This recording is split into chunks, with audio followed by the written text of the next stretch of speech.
আসসালামু আলাইকুম। ও আশিক, ও এটা আসেনি জানি।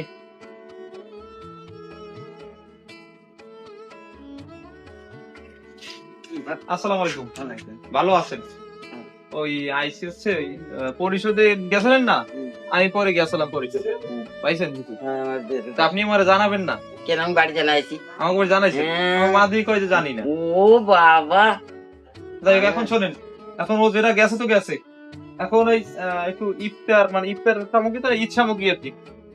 ওই কালকে যাতে একটু মিষ্টি মুখ করতে পারেন সকালবেলা, এই ব্যবস্থা করছি আমি পার্সোনালি আর কি। কোনো প্রতিষ্ঠানিক বা কোনো রাজনৈতিক না, একেবারে আমার পার্সোনালি। এখন সবারই তো দিতেছি না, দেখা গেলো আপনি আছেন, আপনার দেবো, আর আশেপাশে কিছু আছে, আর আমরা অন্য জায়গায় প্রোগ্রাম ছিল যার কারণে আসতে পারিনি। তা আমরা পরিকল্পনা নিয়েছিলাম যে আসবো হচ্ছে জোহর নামাজ বাদ আসবো আপনাদের এখানে। তা সে আসবো কেমনে, যে বর্ষা পড়ছে, পরে তো ভাবছি যে ছাতি মাতি লই এবার এইসব করে আসা লাগে নাকি, তা আল্লাহ রহমত করছে যেন একটু কমাইছে। তো ইফতারেরও টাইম হয়ে গেছে প্রায় আপনার। তাহলে দাদা কি আছে ভালো বসা মনে হয় না, এখন তাহলে দাদার সাথে দেখা করবো না, পরে আসবো না একসময়। আচ্ছা ঠিক আচ্ছা, দোয়া করি না। আছে।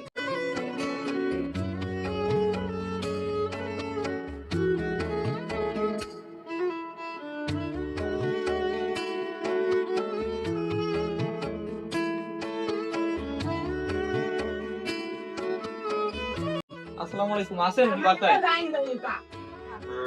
আছে মুরব্বী, একটু এদিকে আসেন।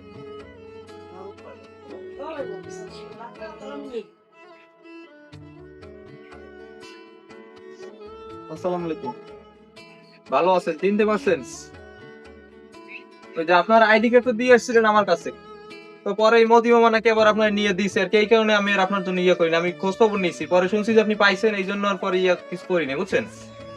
তাইলে ওই আমাদের পক্ষ থেকে কালকে তো ঈদ, রোজা তো আজকে 30টা চলে, তো একটু এখানে একটু ইয়ে আছে, সিমাই চিনি এইগুলো আছে, কালকে যাতে রান্না করে খাইতে পারেন। আসতাম আরো আগে, কিন্তু অন্য জায়গায় প্রোগ্রাম ছিল তো যার কারণে আসতে পারিনি। আর আজকে জোহর নামাজ বাদ আসতাম, তো যে বর্ষা পড়ছে কেমনে আসবো, তো দোয়া করেন আমাদের জন্য। আচ্ছা, ঈদ মোবারক। আমাদের আশেপাশে এরকম হাজারো সুবিধাবঞ্চিত মানুষ রয়েছে। আমাদের উচিত তাদের খোঁজ খবর রাখা এবং আমাদের আনন্দগুলো তাদের সাথে ভাগাভাগি করে নেওয়া। সবাই ভালো থাকবেন, দেখা হবে নতুন কোনো এপিসোডে। আল্লাহ হাফেজ।